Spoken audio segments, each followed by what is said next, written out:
예, 안녕하세요. 링컨의 마크입니다. 2017년도 하반기 좀 이제 공채 시즌이 본격적으로 돌아와서 자소서 쓰는 요령하고 어떻게 하반기를 좀 공략하면 좋을지 그런 거에 대해서 제가 조금 설명을 드리려고 하거든요. 먼저 일단 우리가 자소서를 쓰기 전에 여러분들이 자소서가 뭔지 그 개념을 먼저 좀 생각을 해보셔야 되거든요. 자소서는 뭐라고 생각을 하면 좋냐면 회사에서는 사람을 뽑을 때 크게 직무적 역량과 인성 이 두 가지를 보고 뽑거든요. 그러니까 자소서는 나의 직무적 역량과 인성에 관한 준 보고서다 이렇게 생각을 하면 좋은데, 나의 직무적 역량과 인성을 잘 드러내야 되는데 여기서 준 보고서란 말을 좀 우리가 잘 유념을 해야 되는데, 우리가 수필은 그냥 내 생각나는 대로 쓰면 되는데, 예를 들면 회사에서 보고서를 쓴다 그러면 근데 내키는 대로 쓰면 안 되잖아요. 어떤 스트럭처가 있어야 되고, 그다음에 보고서의 가장 중요한 점은 뭐냐면 가장 중요한 포인트가 핵심적으로 잘 드러나게 써야 되거든요. 그러니까 어떤 포인트가 읽는 사람이 빠르게 파악이 돼야 된다는 거가 하나 중요한 점이고, 두 번째는 객관적이어야. 그래서 우리가 자소서 뭐 이렇게 강연 같은 데서도 보면 밤에 너무 쓰지 말라고 하잖아요. 사람이 밤에 쓰다 보면 아무래도 감성적이 돼요. 근데 우리가 기업을 뽑는 프로세스에 그렇다고 해서 뭐 감성적인 부분이 완전히 배제되는 건 아니지만, 기업은 기본적으로 이윤을 추구하는 거기 때문에 객관적으로 이 사람이 우리 회사에서 이윤을 추구해 줄 만한 사람인가를 판단을 해야 되잖아요. 여기 감성이 너무 개입이 돼 버리면 안 되거든요. 그래서 아까 얘기했다시피 철저하게 핵심 내용이 빠르게 파악이 돼야 되고 객관적으로 써야 된다. 이 두 가지를 기억을 하시면서 이 직무적 역량과 인성 중에서 여러분이 이렇게 좀 생각을 하시면 좋거든요. 자소서에서는 사실은 직무적 역량이 더 중요해요. 왜 그러냐면 아까 기업이 이윤을 추구한다고 그랬는데, 만약에 마케팅 직무를 감안을 해볼게요. 마케팅 직무에 대해서 내가 이론도 알고 있고 어느 정도 경험을 알고 있고 직무적으로 기본이 준비가 돼 있을 때 인성도 의미가 있고 중요한 거예요. 내가 직무에 대한 역량이나 기본 이해가 없을 때는 아무리 인성이 좋아도 소용이 없어요. 마케팅을 할 사람인데 마케팅에 대해서 아무것도 몰라. 인성은 기가 막히게 좋아. 그럼 뭐 할 거예요?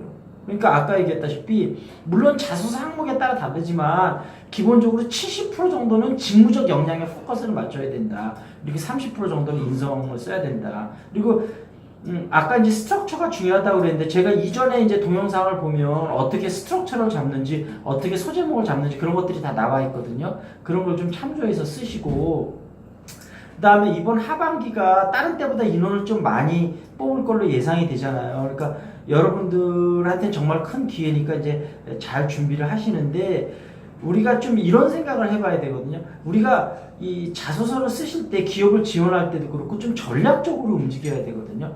우리가 자소서를 잘 쓰기 위해서는 사실 두 가지가 꼭 필요해요. 뭐냐면 하나는 내가 지원하는 직무에 대한 직관적 경험이 좀 있어야 되고, 그 다음에 두 번째로는 회사나 업계에 대한 충분한 조사가 있어야 되거든요. 이 두 가지가 같이 결합이 될 때 좋은 자소서가 나와요. 그러니까 내가 직무적 경험이나 너무 없는 친구들은 이런 경험을 좀 쌓을 수 있는 시간, 만약에 이번 하반기가 좀 힘들다고 생각하면 내년 상반기까지 보시고 직무적 경험을 좀 쌓으세요. 그리고 그 다음에 내가 가려는 회사나 기업에 대한 충분한 조사 없이 자소서를 쓰다 보면 아무래도 좀 차별화가 안 되거든요. 나중에 자소서가 설령 통과된다 하더라도 면접에 가서 뭔가 본인을 차별화시키지는 못해요. 그 업계나 기업에 대한 충분한 조사를 안 됐기 때문에. 그래서 그런 거를 충분히 조사를 하시고, 그 다음에 내가 몇 개 정도 지원하면 좋을지 이런 걸 생각할 때, 그리고 보통 공대는 한 20개에서 30개 지원하고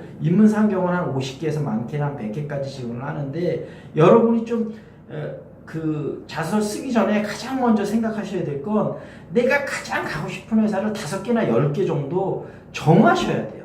그래서 물론 내가 많이 쓰기는 하지만 내가 정말로 가고 싶은 회사에 대해서는 깊이 조사하고 써야 되거든요. 우리 여기 스터디 할 때도 많이 물어봐요. 어느 회사 가고 싶어요? 그러면 저는 직무만 맞으면 어떤 회사든 상관없어요. 그러면 뭐 저는 뭐 여기저기 다 쓰니까 뭐 어느 회사가 갈 건지 그건 별로 중요하지 않아요. 이렇게 생각하고 있는데, 그 친구들이 이제 잘못 생각하고 있는 것 중에 하나가 있는데, 내가 지원은 여러 가지 하더라도 만약에 예를 들어서 내가 뭐 현대백화점이다 아니면 현대자동차다. 내가 현대백화점을 가고 싶으면 백화점 업계하고 현대백화점에 대해서 빠삭하게 알아야 면접에 가서도 최종 합격까지 갈 확률이 높지. 아까 얘기했다시피 내가 가고 싶은 회사나 기업을 너무 브로드하게만 정해놓으면 목표가 막연한데 거기서 구체적인 게 나올 게 뭐가 있겠어요.